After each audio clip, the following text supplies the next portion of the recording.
Isang mapagpalang araw po sa inyong lahat, mga minamahal na kapatid.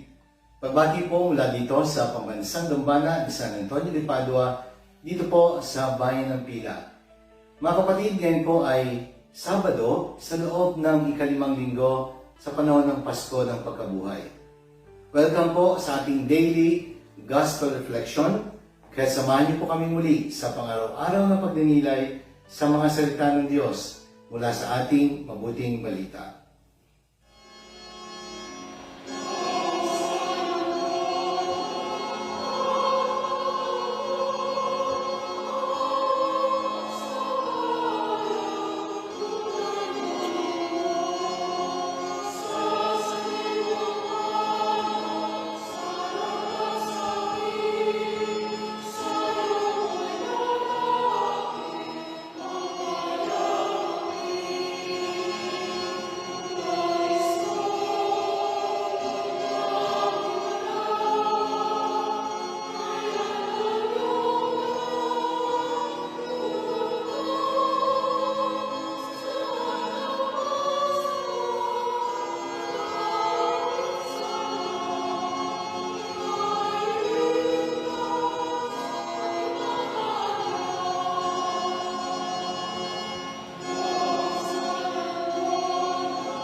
Mga kapatid, ngayon pong araw ng Sabado, sa loob ng ikalimang linggo ng Pasko ng Pagkabuhay, ang ating pong mabuting balitang pagninilayan ay mula sa 15 kabanata sa Ebanghelyo ayon kay San Juan. Ito po ay mga talata 18 hanggang 21. Ang paksa or title na ibinigay ko sa pagninilay ngayon ay nagsasabing, A Disciple Shares in the Life of Christ. Mga kapatid, sa ating pong mabuting balita, sinabi ni Jesus, kung napupot sa inyo ang sanlibutan, dapat ninyong malamang napot na ito sa akin bago pa sa inyo. Kung kayo ay sa sanlibutan, iibigin kayo nito bilang kanya. Ngunit yamang hindi kayo sa sanlibutan, kundi pinili ko kayo mula rito, ito'y napupuot sa inyo. Alalahanin ninyo ang sinabi ko sa inyo, walang alipin na higit kaysa kanyang Panginoon. Kung ako'y inusig nila, uusigin din nila kayo.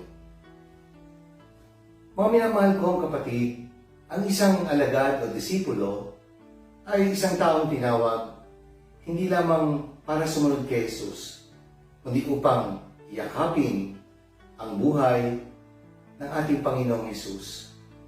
Siya'y tinawag upang makibahagi o makiisa sa buhay ng ating Panginoon. Kaya ito po ay isang bagay na bagamat pinapangarap ng marami ay hindi madaling gawin. Sapagkat marami pong sakripisyo ang inihingi ng ating pakikibahagi at pakikiisa sa buhay ni Jesus. Sharing in the life of Christ can mean becoming more like Christ in the way that we live our lives. Sharing the life of Christ is never an easy task to make. And sharing in the very life of Christ requires the following. Una, it means loving the way that Jesus loved. Kaya nga sabi nga ng Panginoon, mag-ibigan kayo gaya ng pag-ibig ko sa inyo. Hindi ito yung mag-ibigan kayo katulad ng paraan na gusto ninyo. Hindi sinasabi ng Panginoon na mag-ibigan kayo katulad ng pag-ibigan ng mga magkasintahan, o ng mga mag-asawa, o ng mga simpleng magkaibigan. Ang hinihingi ni Jesus ay pagmamahal na katulad ng kanyang pagmamahal. This is my commandment, that you love one another as I have loved you. And so to love in the way that Jesus loves is to love in an unconditional, pure, willful, all-embracing, and sacrificial. Kaya nga, perfect love can only comes from God. Sapagkat ang pag-ibig ng tao, marupok, maraming limitasyon, maraming kahinaan.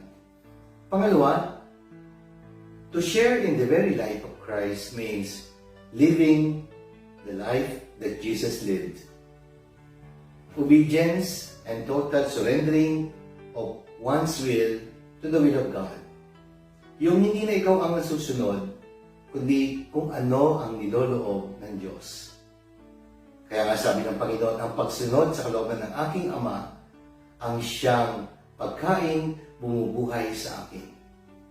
Kaya, to share in the life of Christ means to live in the way that Jesus lived His life. And that is possible only by our humble submission through obedience sa kalooban ng Diyos. It is living a life of kenosis. Kenosis is a Greek word which means self-emptying, that is dying to oneself.